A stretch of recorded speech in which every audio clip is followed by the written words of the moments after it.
months, we've trained for it, studied for it, learned all we can about Antarctica, the cradle of the wind, about Scott and Shackleton and islands of ice, and temperatures at minus 70 degrees Celsius.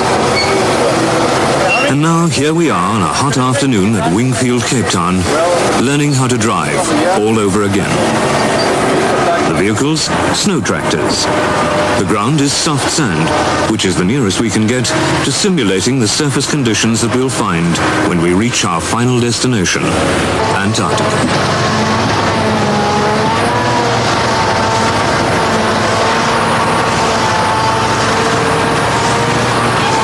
There's a new base to be built there, and 2,000 tons of equipment and material to be crated and shipped out. And almost a year of planning and preparation to get to these last couple of days of the countdown. Days of checking and rechecking the shopping list. Because when you go to Antarctica, you carry your entire world with you.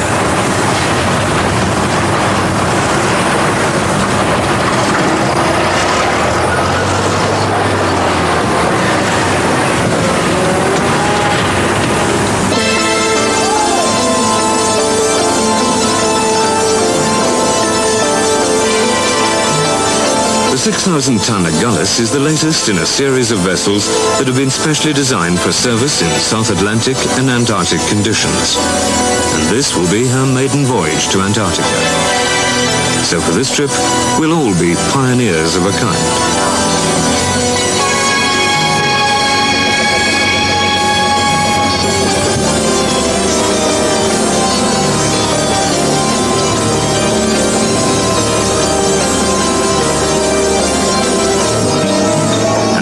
Take Christmas with us.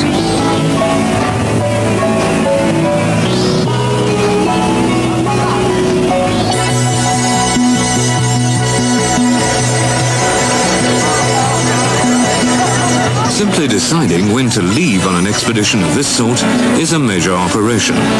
It depends on the conditions of the pack ice in the south. And for days we wait around, stretching out those last goodbyes. After 12 days, we decide to risk it. And 2 weeks before Christmas, with the Cape Town temperature a memorable 30 degrees, the Agulhas prepares to pull away.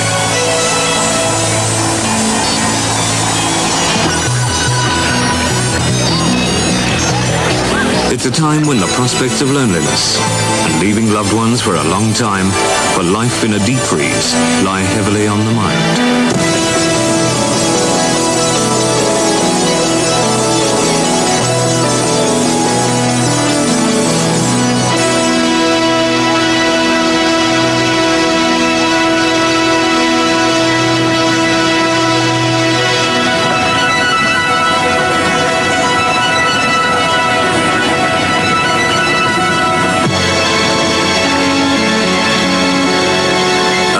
Sight of Table Bay, and ironically a memory of harbour pollution to take with us to a continent where it's too cold for germs to survive. Now heading south, the Agulhas showing her paces, and we've got scientific research work already underway. The strange fish trailing 100 meters from the ship is a magnetometer that's making electronic soundings of the ocean floor. The information is picked up by an automatic monitor and transferred to a chart recorder. A long way from old Mark Twain and his lead line. A reminder of where we're going and a taste of what we might expect when we get there. The sight of our first iceberg. And as we sail further south, the days grow longer and the icebergs increase in size and number. The weather's fine and the sea calm, and if all goes well, we'll be there in less than 2 weeks. 2,500 nautical miles from Cape Town, at the bottom of the world.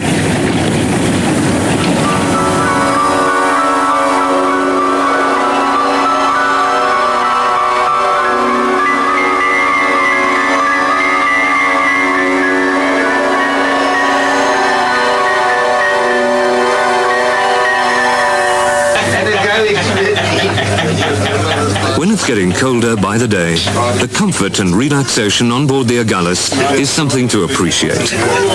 This is the last break before the work really begins, and a chance to talk things over, to swap ideas and past experiences.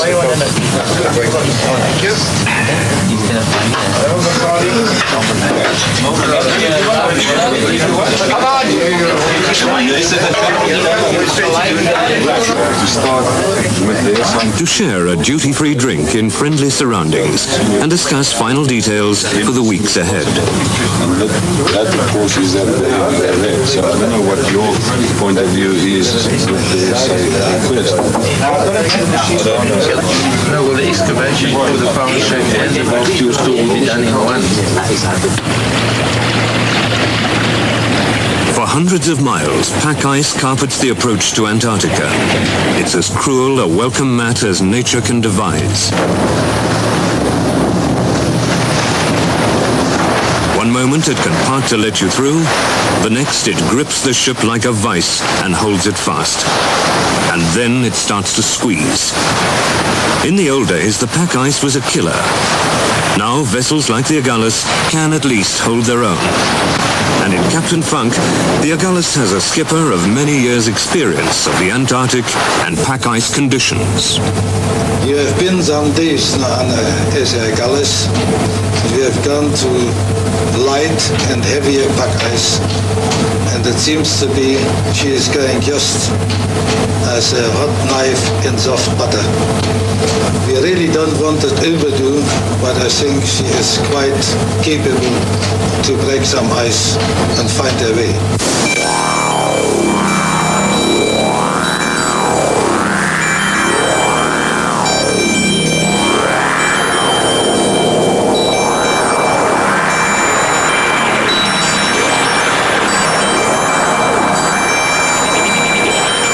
But this continent of ice is as relentless and cruel as it is immense and silent. The ice is becoming steadily thicker and thicker until the Agulhas is held tight in its grip. It's a Christmas present none of us will forget. And yet, we have our carols by candlelight. And the ship is a warm, comforting refuge in this silent sea of desolation.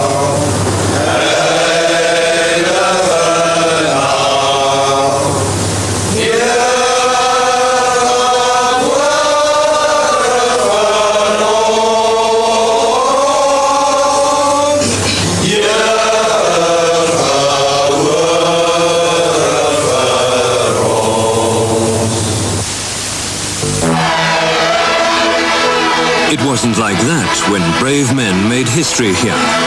When Captain Robert Falcon Scott made his journey, his last journey, to the South Pole.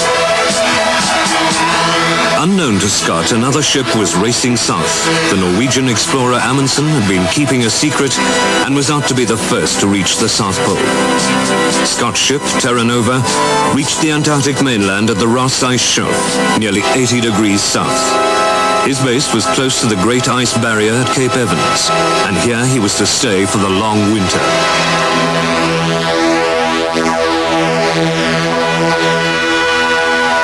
With the return of the sun 9 months later, the time had come for Scott to make the final preparations for their polar journey.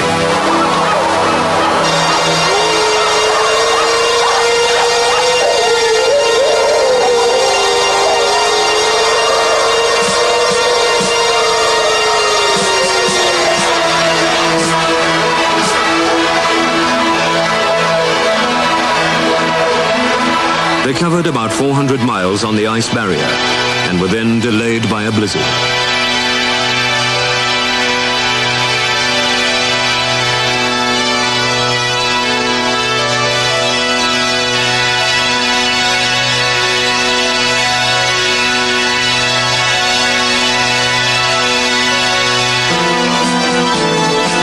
They marched on hopefully until suddenly they knew the worst.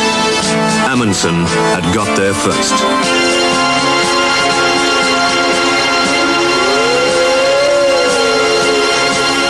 At the pole itself, they put up what Scott called dejectedly, "Our poor slighted Union Jack."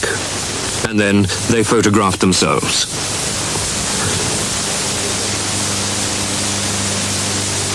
So they began the 900-mile journey back. Scott wrote, "Things are beginning to look a little serious. A strong wind has developed into a full blizzard. There is a curious, damp, cold feeling in the air, which chills one to the bone in no time.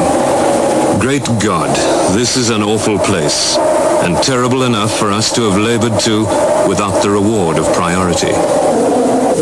Carefully, they conserved every scrap of food and fuel. One of their great anxieties now was to find the depots that lay ahead. There was precious little comfort in the tent. Blizzards surrounded them, and finally, death claimed them all.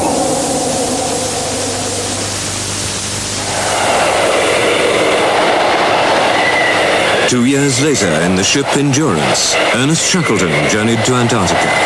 His aim was to land on the Antarctic mainland and to cross it. But he reckoned without the pack ice. It closed in on the Endurance and held the ship in its grip for almost 9 months. Then, just before the spring thaw, the ice began to squeeze the ship. She was the strongest wooden ship ever built. In places, her timbers were a meter thick. But she broke up as the ice forced her over and systematically crushed her.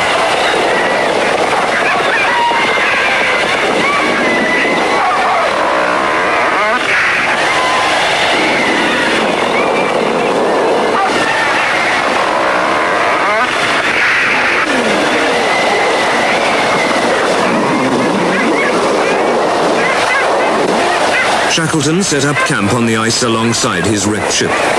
It was a year later that he managed to get help using one of the ship's lifeboats. But Shackleton's Endurance didn't have the steel strength and engine power of the Agulhas. After 14 days as prisoners of the pack ice, we break free.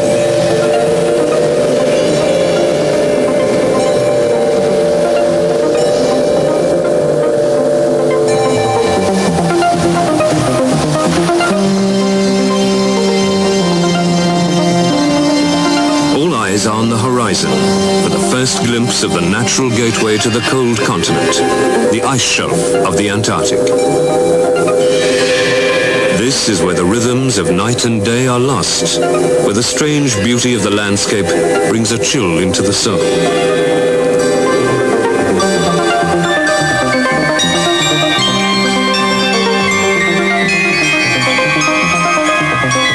Yet now, in a way, it seems home for the Agulhas.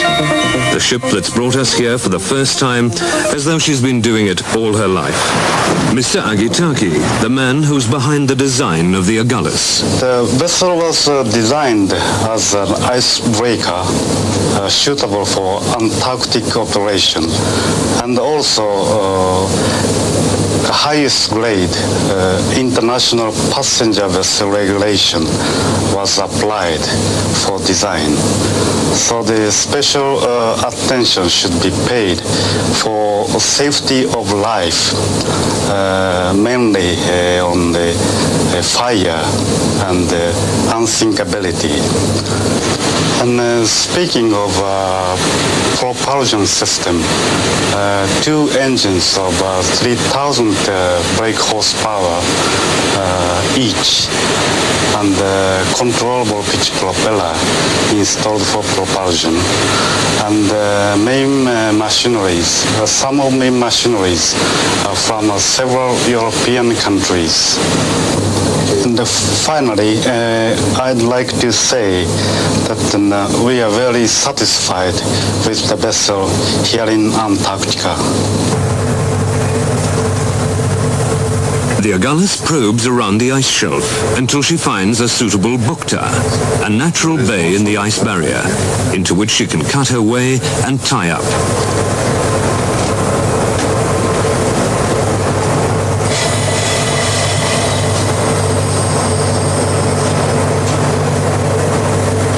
It could prove vital for home base to know the exact position of the Agulhas, and therefore this information is recorded and radioed back with painstaking precision.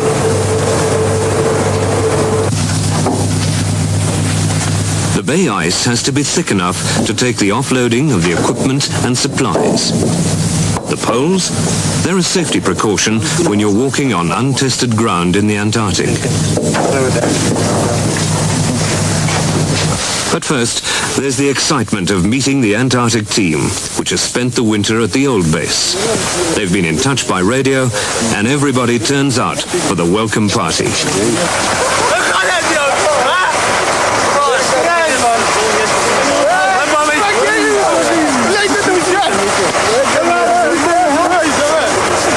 Something of the real meaning of the loneliness of Antarctica is revealed in this meeting. Between the old hands and the new arrivals, there's an affinity that encompasses not only companionship, but the sharing of a unique experience in a place that seems so close to the meaning of things.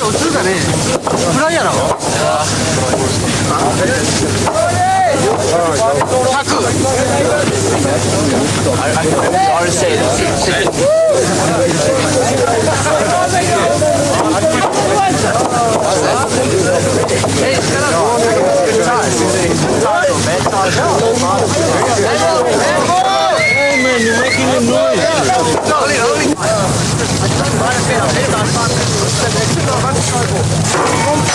Thanks to the pack ice, Christmas comes a little late for the men of the old base. But there's still the excitement at receiving presents and the first letters from home for a year. Messages from another world. Yet this world has its own strange appeal. This is how it was for Logan. The things that impress me most about Antarctica are some of the most beautiful colors that I have seen. But it's deceptive in that it's so ruthless, and that if you feel you get caught in a storm somewhere, it is frightening. And these were some of the things that really were tremendous. The auroral displays in winter, these moving, pulsating, highly colorful, impressive visual displays were quite unreal, something you'll never get anywhere else other than at the North Pole. And this was really quite tremendous to be able to go through. Some of the highlights, the interaction between the team members, the adaptation to isolation problems were quite incredible. One got to know oneself here. It was only then when the ship was steaming out of the Bukta and you realized, wow, and this is it. You really are isolated. And this is one of the other aspects. You are isolated down here. You can't just go out somewhere. You are totally alone. But one of the highest highs, conversely, was when I came over that last hill at the end of this year and saw that ship there, the Agulhas, just sitting in the Bukta moored there, and that was the climax of everything. It was quite tremendous. Would I return back to this place? Yes, I would, but on one condition. That is if I could bring my woman with me. We can always live in hope. But right now there are some important chores to be done. The ship has to be moored hard and fast in case there's a shift in the weather, or even a 20 km/h wind could move the Agulhas from her berth in the Bukta.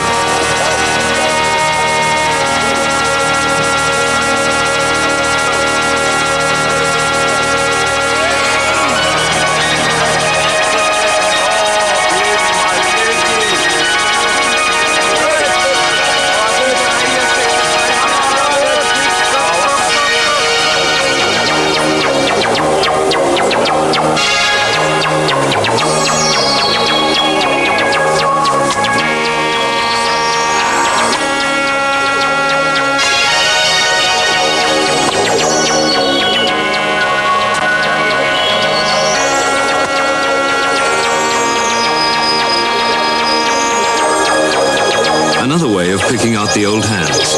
They're the tough guys who can work in shirt sleeves in -10 degrees. And while a few of the local inhabitants come up to see what all the fuss is about, the countdown is on. It's a countdown against time and the elements. Time in which the new base has to be built before winter sets in. Offloading as fast as we can, hoping that the bay ice will take the weight of the heaviest pieces of equipment. The locals don't share our confidence. We're racing against time in a weird world in which time doesn't seem to matter. In a world of nightless days and dayless nights, we're working in shifts around the clock to build a road from the bay up to the ice shelf.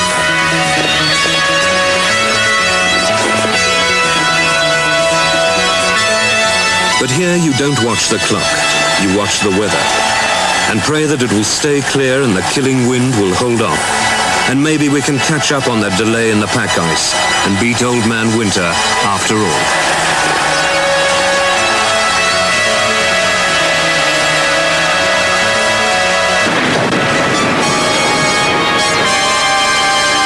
But you don't win against the Antarctic for long.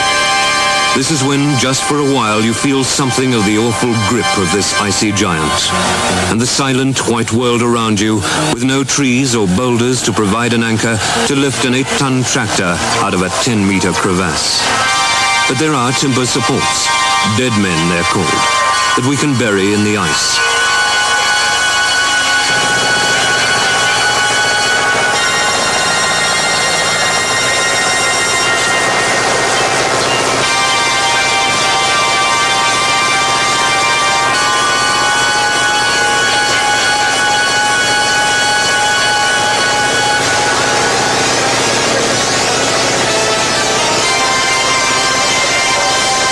We can build a tripod to try and lift the vehicle. We can curse and pray some more and try not to think about the cold and keep the unloading coming. The delicate scientific instruments are the first to be loaded onto sledges and hauled away by muskegs, the real workhorses of a modern Antarctic expedition.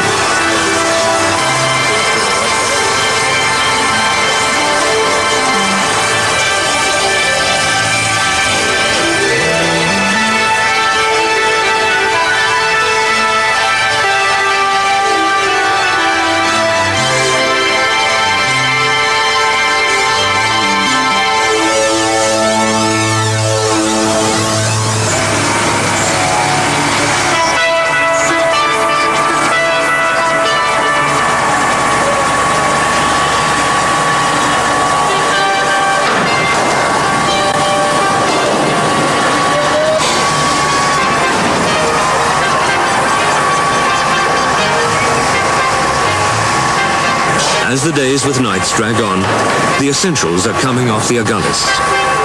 Food enough to feed the technicians who will build the new base for 4 months, and to keep the new base team in chow for 2 years.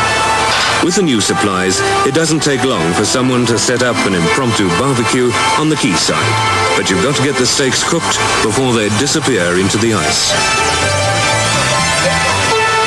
The preservation of food supplies doesn't present much of a problem when you're living in a natural refrigerator.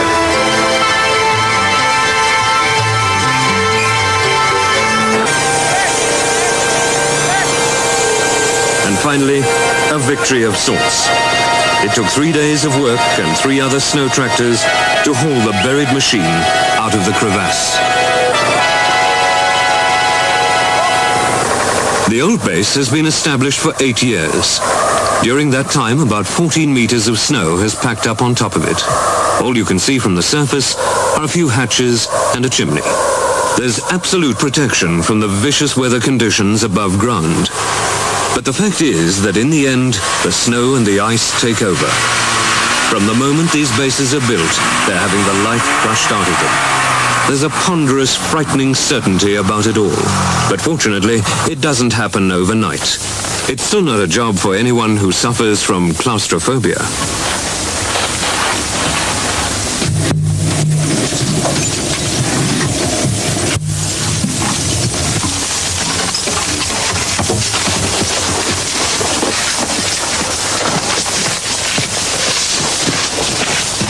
At one time, you could walk upright in these passages of ice, but the pressure has finally got to them.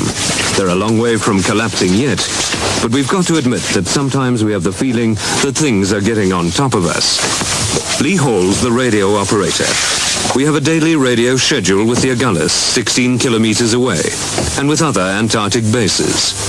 Our contacts include the Russian base, with whom we exchange daily weather reports and play a bit of radiophonic chess now and then. SANAE Agulhas calling ZRP SANAE. I'm copying you loud and clear. Are you copying me, over? SA Gullis, SANAE. Roger, Les, I've got you a 5x5. Could you give us your position, over? Old though she may be, the base is still home until the new one is built. And although life can't be said to be normal, it carries on as usual. For 15 men in a bunker under the ice, the important thing is to work as a team.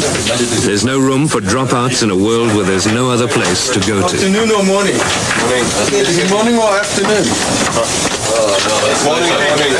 Morning. How's the weather outside? President, wake up now. How's the weather outside? Not too bad. Well, the wind is blowing backwards again.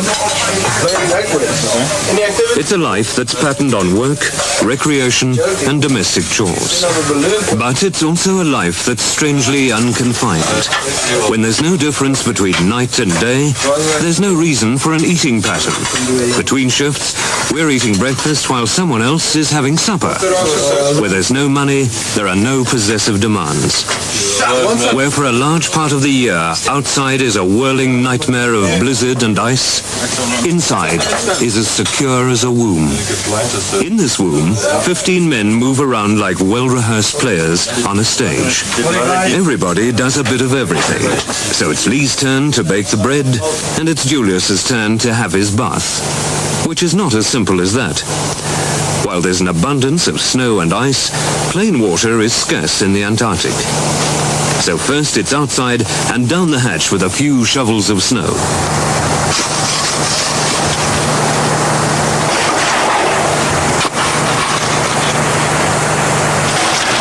While outside there is that great expanse of white silence, inside you live with the comforting noise of the kitchen, the heating and power generators, and the easy relationship of men who have come to terms with themselves, with their abilities and limitations, and with their responsibilities in a rare field of human experience.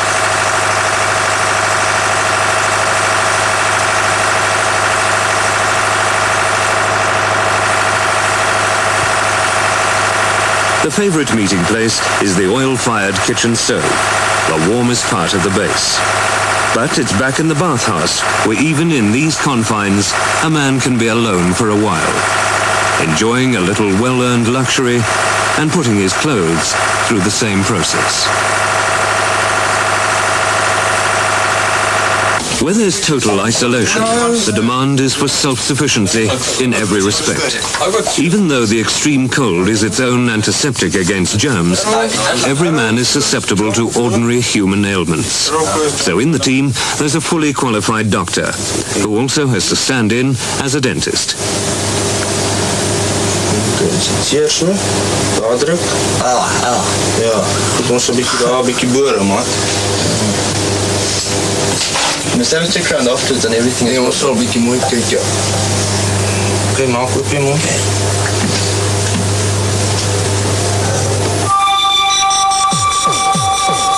When one of the old team developed serious appendicitis, it was impossible to get him back to civilization in time. This is when the bunker can become an operating theater, the team an emergency surgical unit. We haven't lost anyone yet.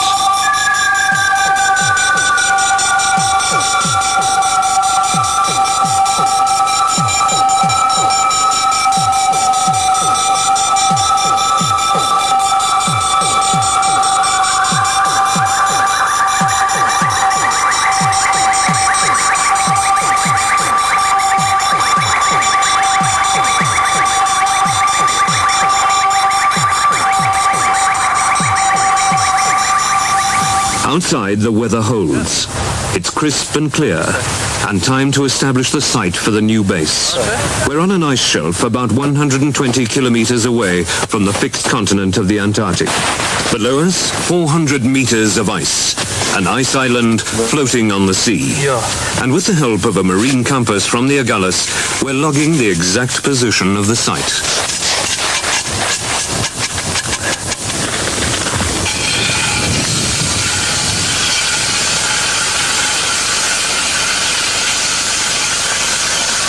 The foundations of this base, as with the last, are going to be snow and ice, not rock. So the depth of ice is tested for density and strength. It's drilling with a difference here. Not for coal or gold, but for a core of ice.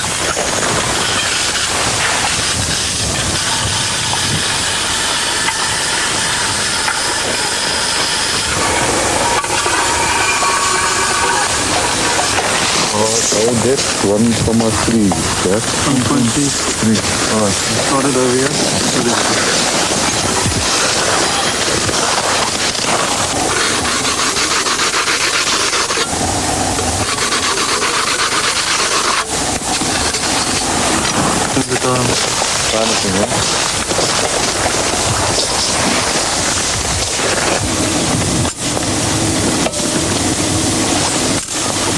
Good, 254 grams. 254. Density 0.45. At the old base, the daily scientific routine continues. One of the duties is the recording of meteorological data. Every day, a weather balloon goes up to 20,000 meters above the Antarctic.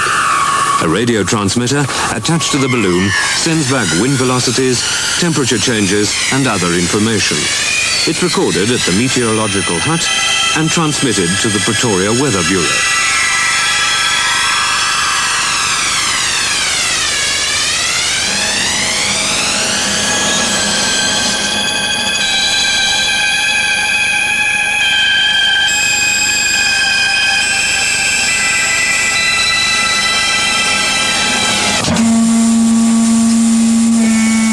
It's important to remember that the major reason for the establishment of SANAE, the South African National Antarctic Expedition Base, is scientific research. Several South African universities conduct experiments, operating at the level of international collaboration.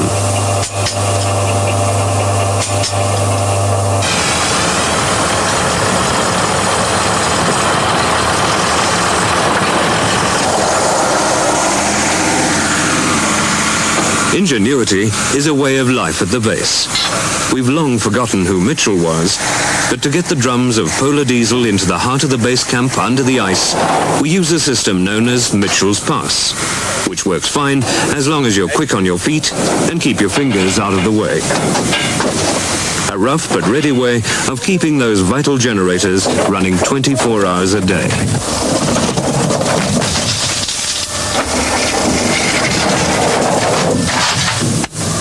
Start blowing. Okay.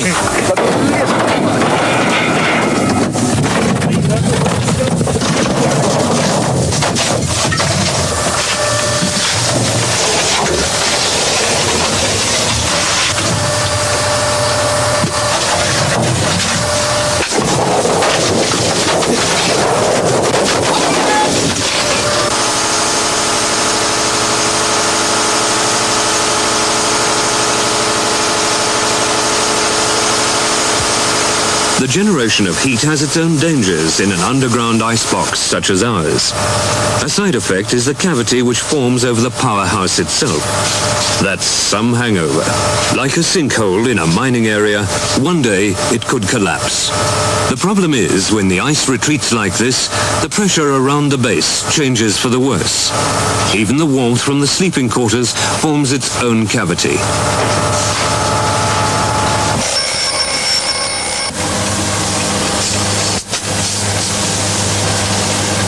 Especially here, it's not easy to have to get out of a warm bed.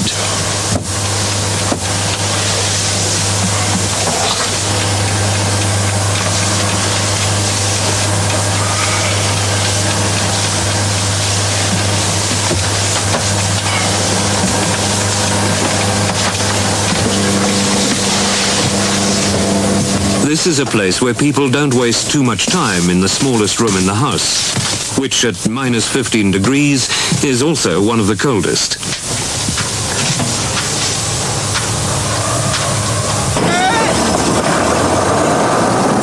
Where there's life, there's garbage. It's not a popular duty, but pollution must be contained, and all our waste is hauled to the surface and taken to a dumping ground.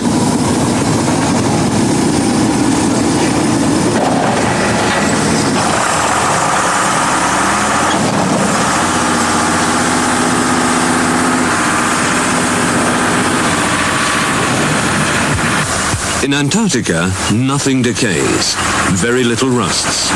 The only way is to dig a hole in the snow and cover it up.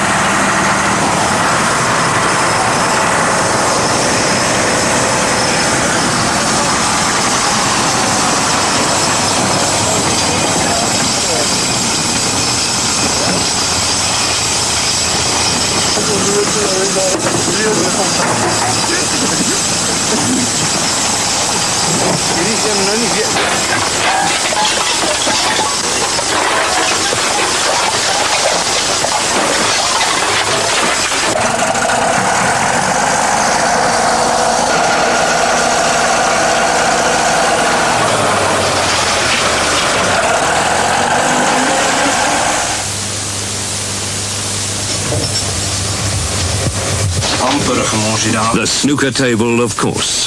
The base was built around it. With 3 balls to go, Radio Man Alf and Johan the Bass Doctor are about to decide the finals of the year's snooker championships.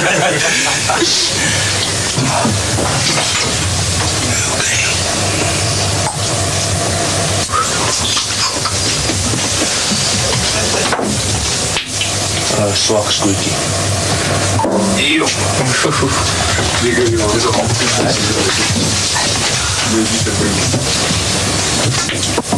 Hey. Ja.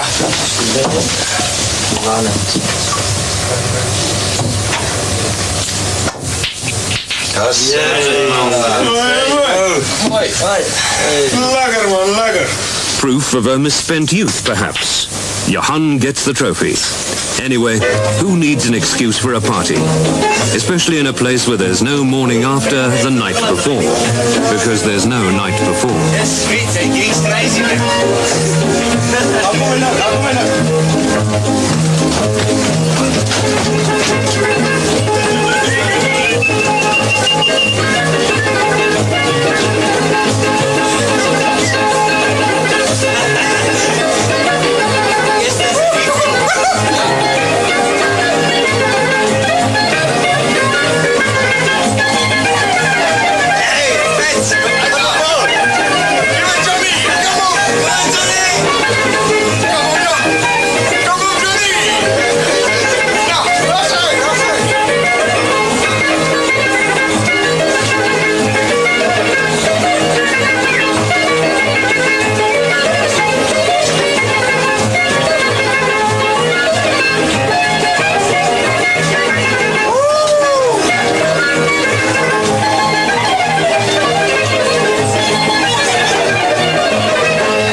But then the party's over, and only the silent immensity remains. We have 6 weeks in which to build the new base, and already the midnight sun is getting lower. Our worst enemy, the weather, seems to be changing. The killer wind is picking up. A grim hand is rocking the cradle.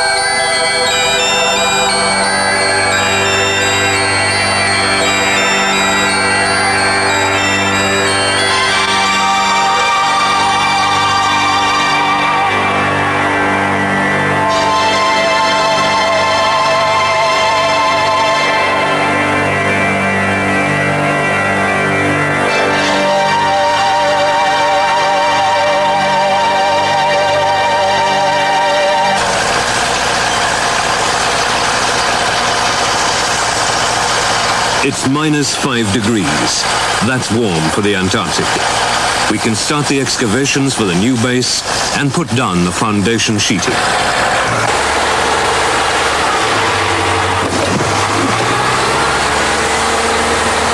In these conditions, the sun, not the snow or the ice, is the enemy.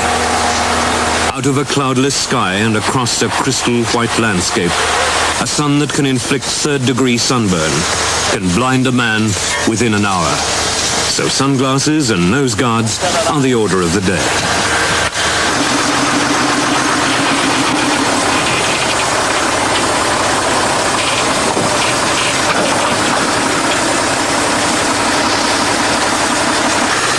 The base has a prefabricated steel design, not the old wooden structures of the past. It'll sink as the others have sunk. But the ice won't break this one. with its steel plates weighing 400 kilograms each, linked together with 72,000 nuts and bolts.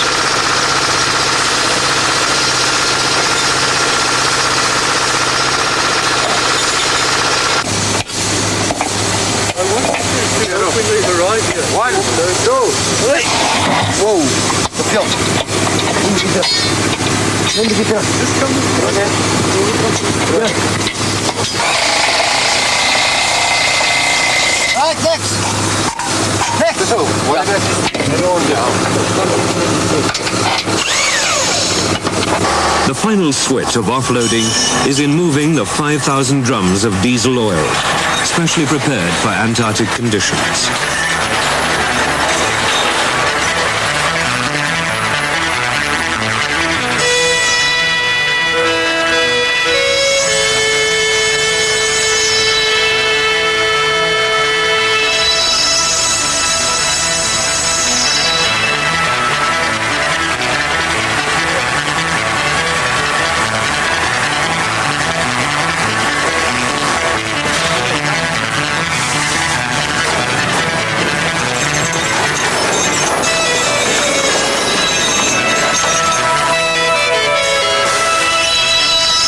This lifeblood provides basic heating.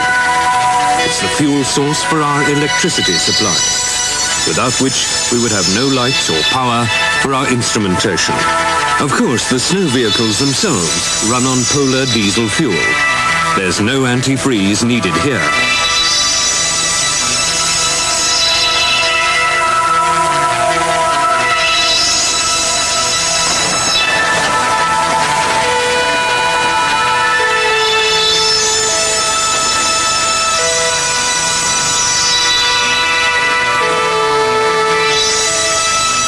Polar diesel can stand out in the open in temperatures dropping to minus 50 degrees without freezing.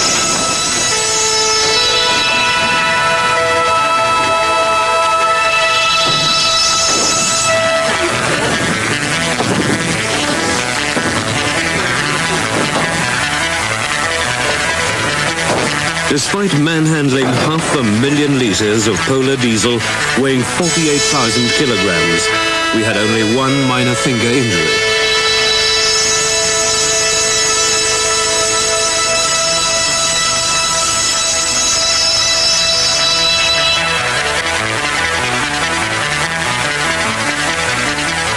We're unpacking an instant building that's travelled 2,500 nautical miles from the Cape.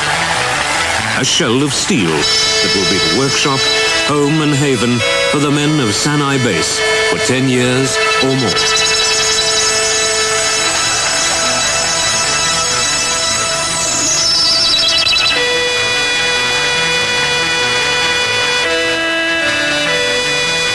Every crate and part, to the last detail, is color-coded to avoid confusion in assembly. Although the cranes were specially adapted to operate on snow surfaces, some of the crates weighing many tons were almost too much for them.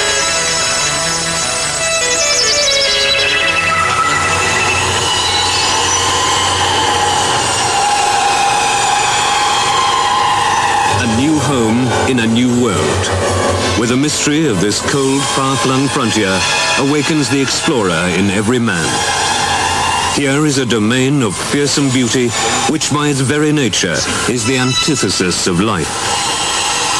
Perhaps it's this chilling contrast to the warmth of human civilization that has always made the Antarctic a challenge to man's sense of adventure and wonder.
Unearthly is the word, because there's nothing earthbound about this blinding blue-white symmetry of snow and ice.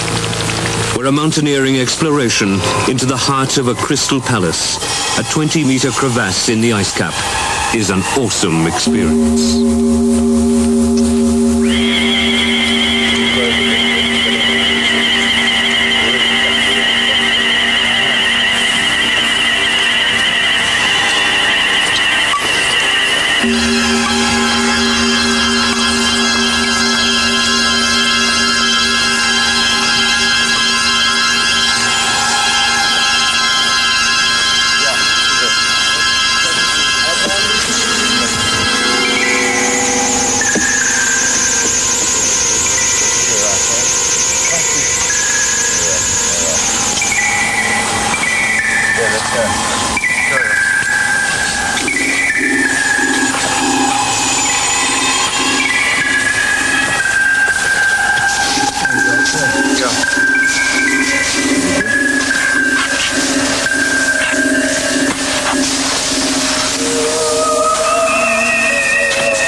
More comical are our attempts to find our feet in this inhospitable world.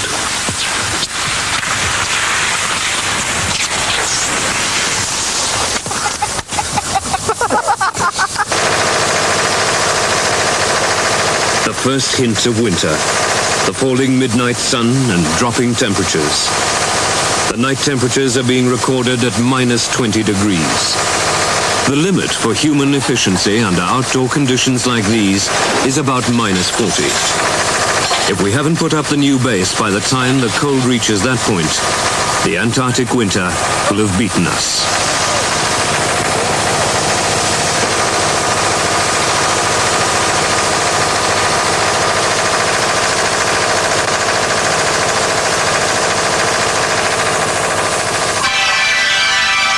But in the hours of daylight, the work goes on. The first circle of steel plating of the powerhouse at the new base is almost complete. Soon we can begin work on the inside of the shell.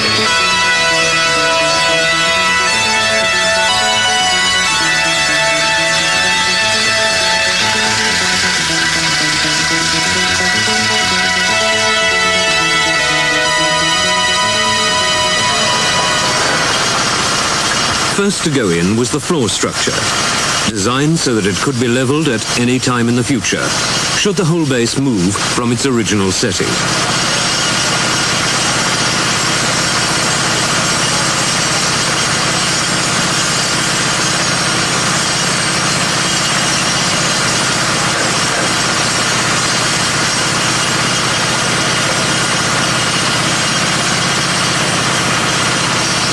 It's like building a massive refrigerator of insulated panels.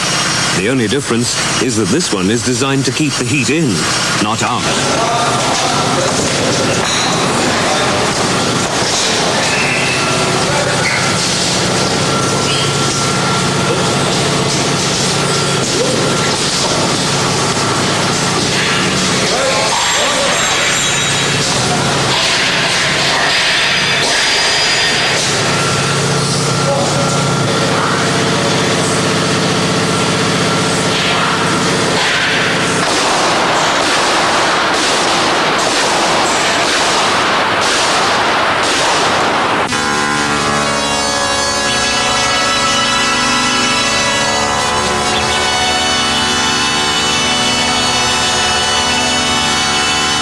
Meanwhile, the link with our own continent, the Agulhas, has moved 100 kilometers away to rendezvous with the Norwegian icebreaker, the Polar Circle.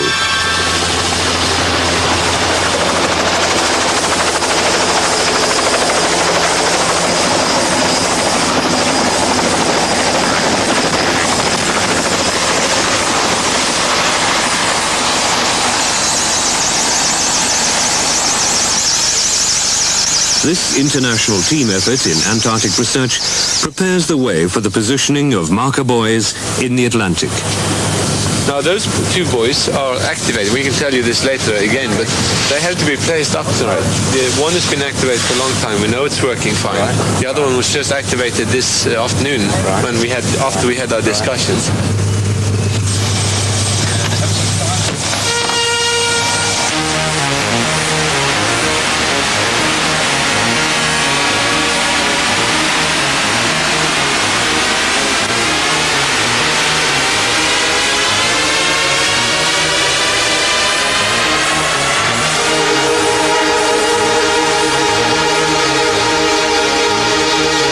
Antarctica, which is hostile to most kinds of life, is hospitable for a few. While the scientists are comparing notes, the Agulhas can go ahead with some of its own research into the seal population of the area.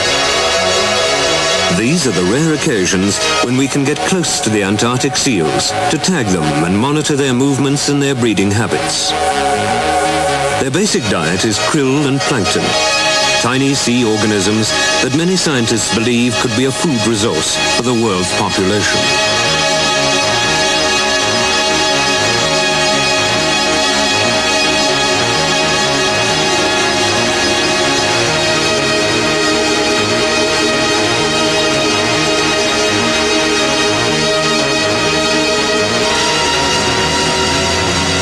The seals are spotted from high on the bridge of the Agulhas, and our rubber dinghy gets guidance from a two-way radio as it makes its way through the channels between the ice. Without these instructions, the men in the dinghy would become hopelessly lost in a sea of ice floes.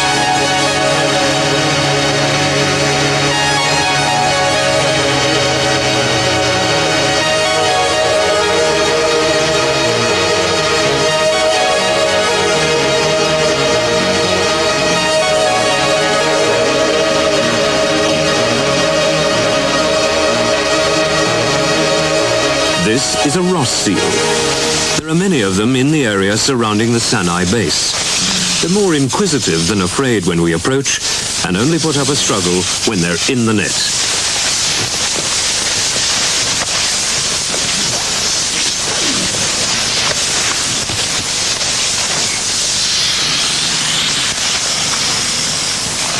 Got it.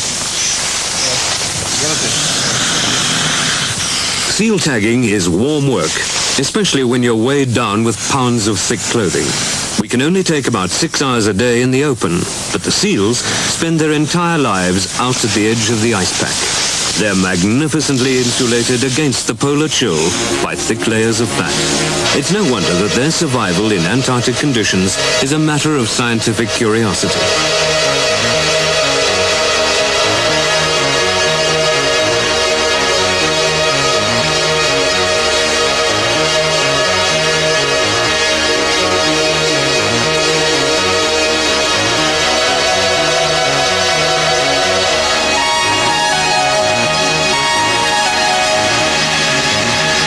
Maneuvering a flimsy rubber dinghy through an ocean of pack ice is dangerous. Only an eighth of the floating ice is above the water. What you can't see could rip the dinghy to shreds and smash the propeller. So it's good to have the Agulhas in sight again.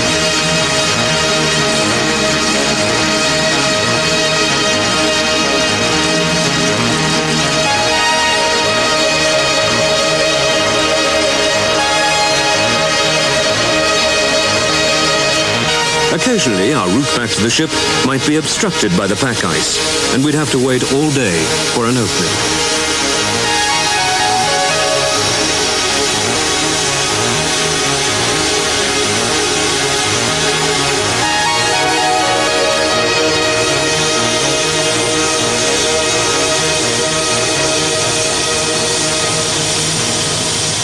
The Gullis stands by to take on board the 2 monitoring buoys, delivered by helicopter from the Norwegian boat. The buoys have been activated and are ready for positioning. They'll drift in the southern Atlantic and transmit atmospheric pressure, air and sea temperature readings to satellite pickup.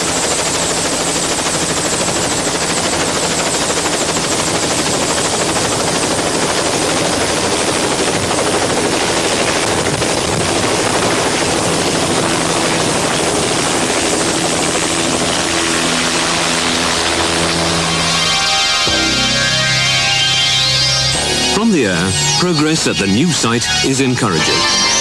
But there's still a good deal of work to be done on the outer shell.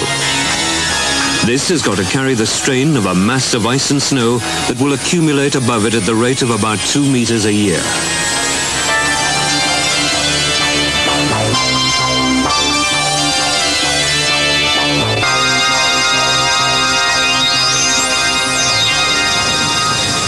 Tea break in Antarctica is welcome, and a hot cup of tea starts every working day.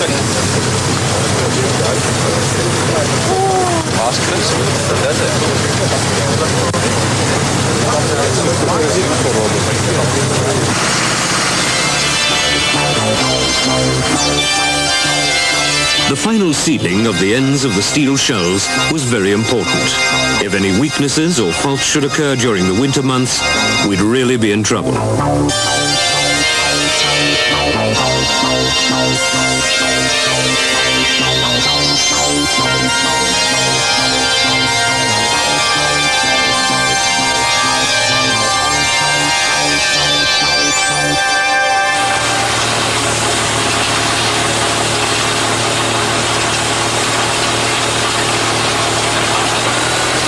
Snow buoys, specially designed to spray snow, which falls at a certain density on the sides of the steel structure, will stabilize the base.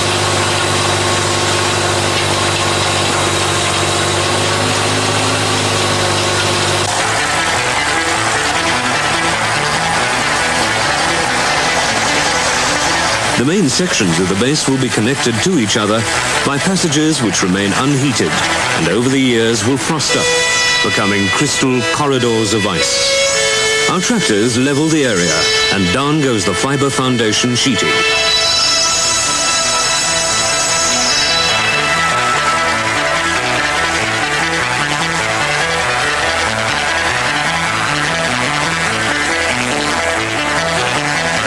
This New World technology plays a vital part in the fight against keeping the ice at bay on this cold continent.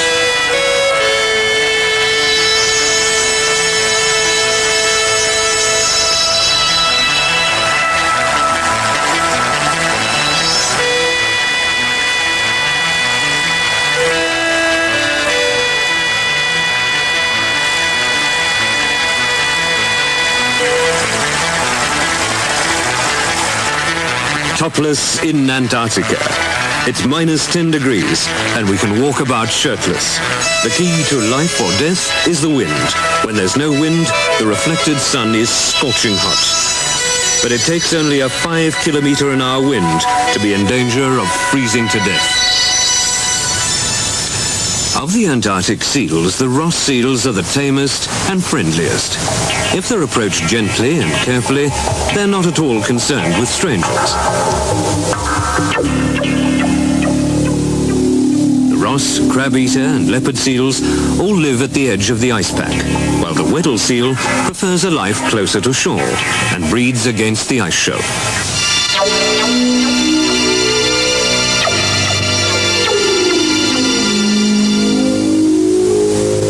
The ice shelf is a jagged shoreline that contains some of the classic natural architecture of Antarctica. Here is magnificence marbled in ice.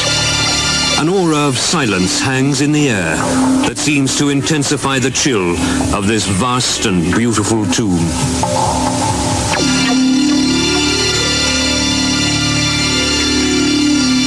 Emperor penguin chicks, about 5 months old. The emperor is the largest of all penguins. They emerge from the sea to nest at the worst possible time, the Antarctic winter. Somehow, in that great expanse of white, they locate the same place every year. congregating in colonies of up to 50,000. They nest merely by carrying the single egg on top of their feet. The male takes a 2-month shift in the hatching process. A Ross seal is to get an extended stay on board the Agulhas for our research team to take his measurements, draw blood samples and observe the molting process over a period of some days.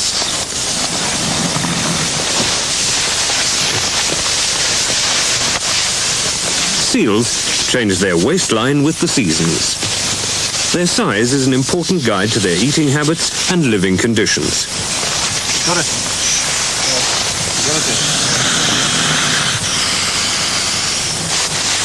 We're going to play Weight Watchers for a while, and our visitor gets a first-class welcome on board.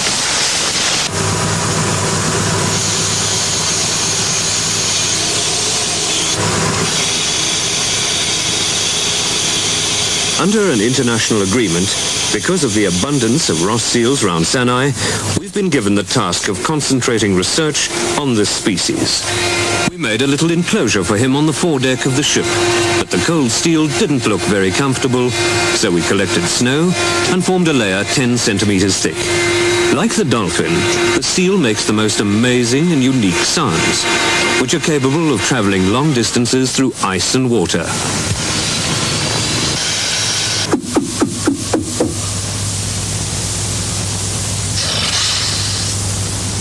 Was he trying to tell us something?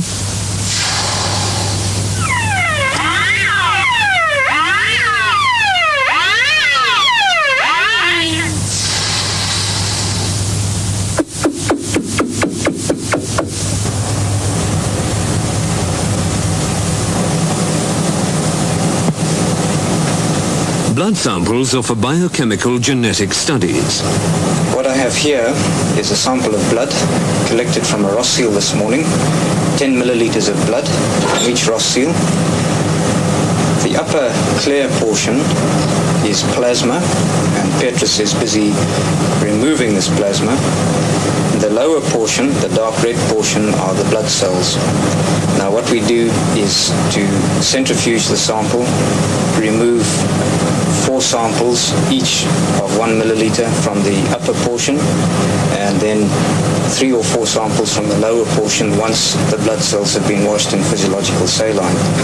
Those samples which have been taken out of this container are frozen and taken back to Pretoria for analysis. The research exercise is a painless one, and our guest is released unharmed.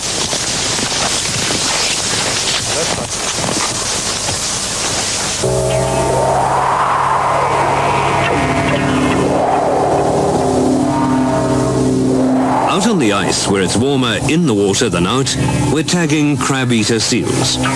They're inquisitive creatures and can't resist coming up to have a closer look. Their Antarctic population has been estimated at more than 15 million.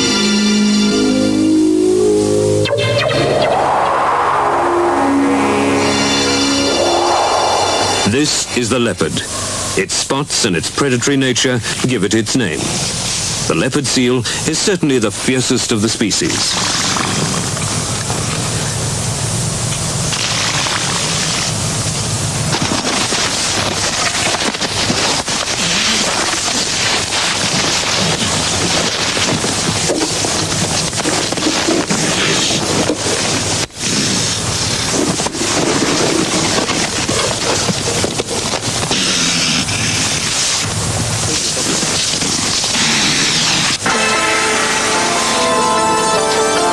Our steel home is being linked with its connecting corridors. The weather's getting colder, and we're battling now to finish the outside of the base so that we can start work inside, out of the cold.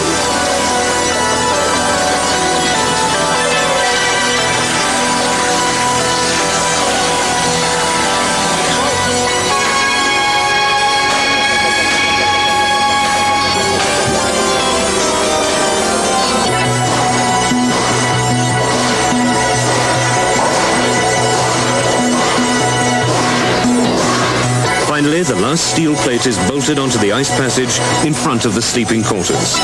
An igloo with a difference is taking shape.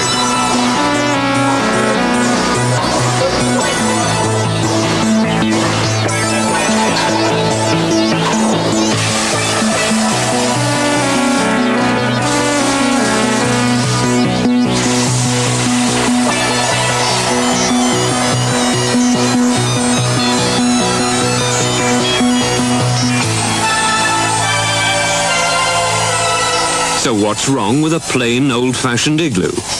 Maybe it's not the best igloo in the block, one that an Eskimo might be proud of, but it's all ours. It's a warm and pleasant above-ground bunkhouse for members of the old SANAE team, who are counting the days to their departure.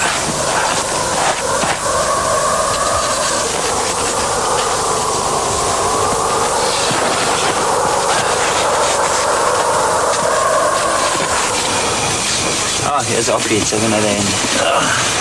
Hi, John. How are you? Now there's some coffee. Well, let's have another round and we'll have a cup.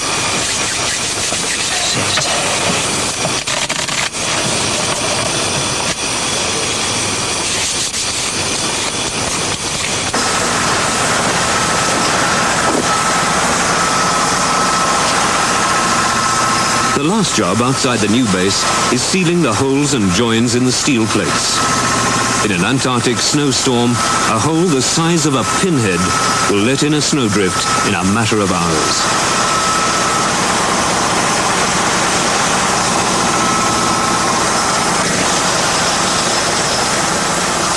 SANAE's emergency base, a safety precaution in case the old base collapsed or was destroyed by fire, is being used for accommodation for the construction workers and as a field kitchen.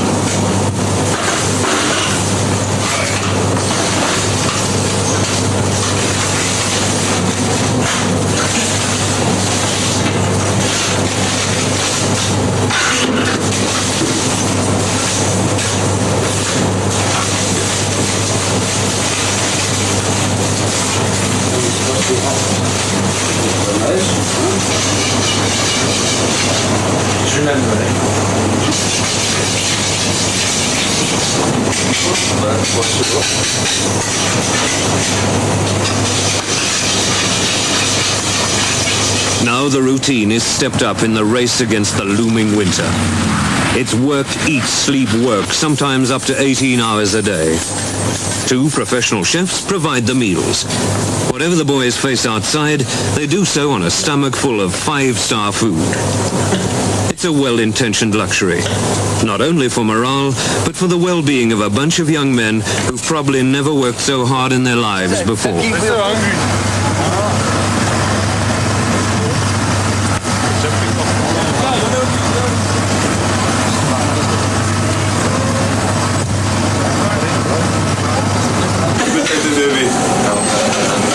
you like some meat?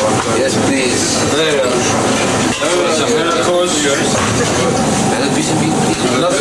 Thank you. Hartevol, dankie.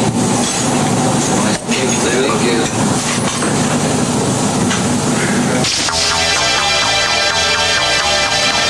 Greyness begins to settle over the sea.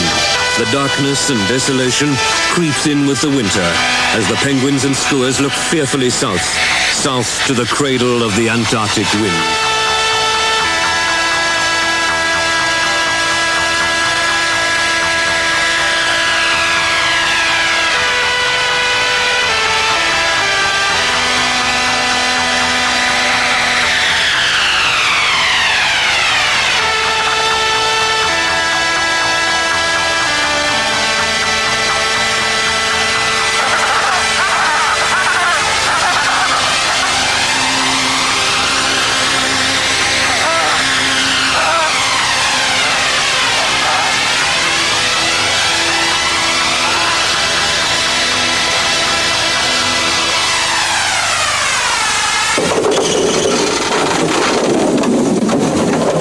There's an air of desperation now as the work continues. Heavy-duty electrical cables are being threaded through the passages, and all fuel and water pipes are being insulated.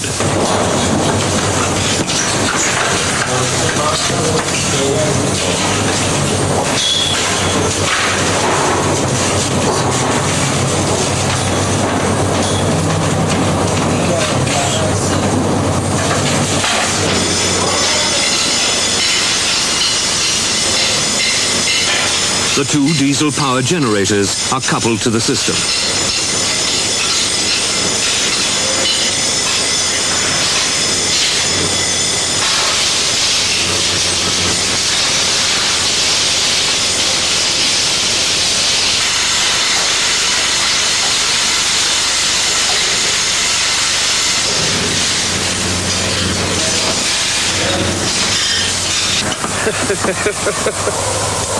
Only South Africans could do this. A barbecue at minus 18 degrees and a wind of more than 20 kilometers an hour. The secret is to eat fast before the food freezes on your plate. Steaks on here now? Yeah. Dan get dit all people that are nothing to do with the cooking, kindly move.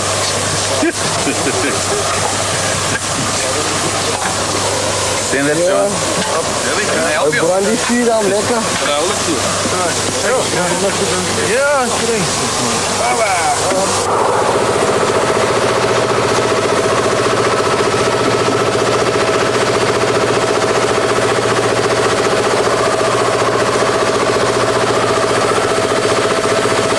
This hut, which contains the instruments that record the continental shift and movement in the ice shelf, is set below the surface to protect it from the wind and is linked by cable to the new power supply.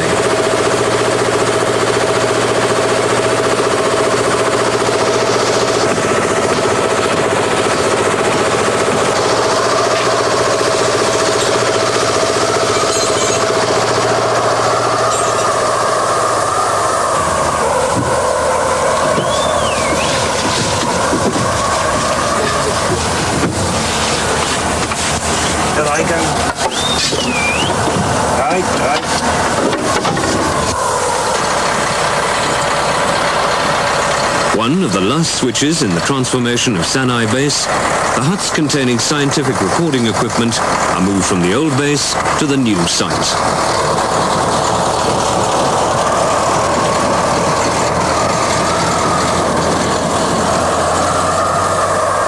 These are some of the finishing touches. Final connections to the power source.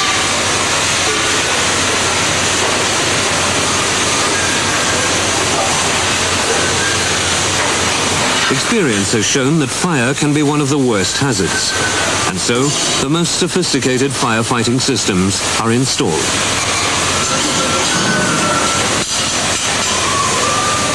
There's also a fully equipped gymnasium, an essential for keeping fit in confined quarters.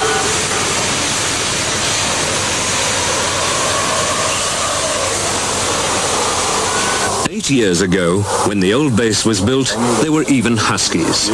Now, polar diesel and muskegs have taken their place. Year after year, as it slowly sank out of sight under the fury of the Antarctic, it sheltered and protected 15 men. It gave itself to the spirit of exploration and the pursuit of science.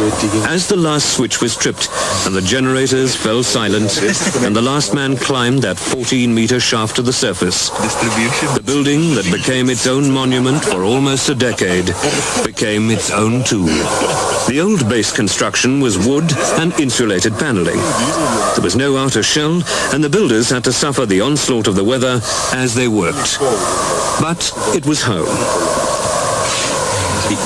And those cookies you made, remember, instead of using flour, you used milk powder.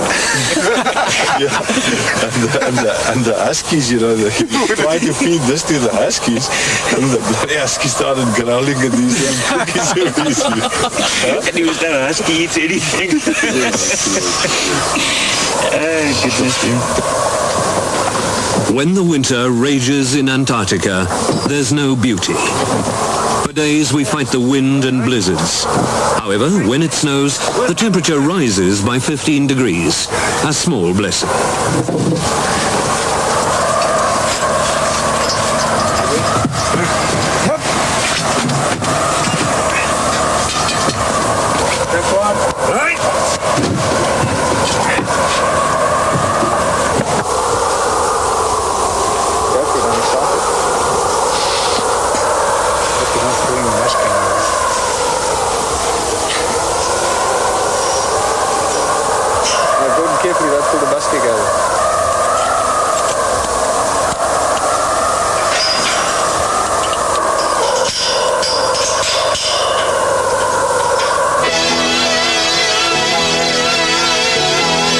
But we've beaten the winter. The base is set and sealed. Visibility is only a few meters. It's almost impossible to work outside, and it could be like this for months. The Agulhas is on its way to pick us up, And for the ones who are leaving, danger lies ahead. The sea is rapidly beginning to freeze again. Captain Funk decides it's now or never. Either we get away within the next 2 days, or we spend the winter in cold storage. The shock of coming out of a warm base into the terrifying raging grey of an Antarctic winter to cross the 16 kilometers to the Agulhas is a blow that numbs you physically and mentally.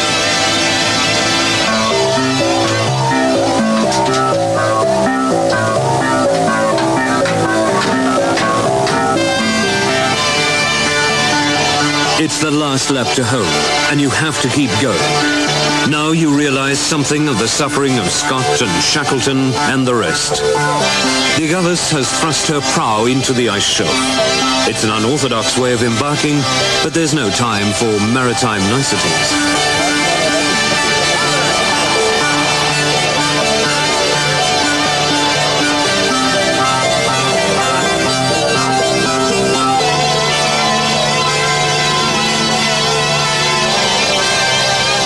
A last sight of the frozen south is a crimson scar, the mark of the Agulhas in the ice shelf, and a few figures silhouetted against a grey-white world. As we leave, a last thought, not of the polar solitude, but of the resourcefulness of man and his ingenuity at being able to conquer harsh extremes to unlock the secrets of this icebound continent.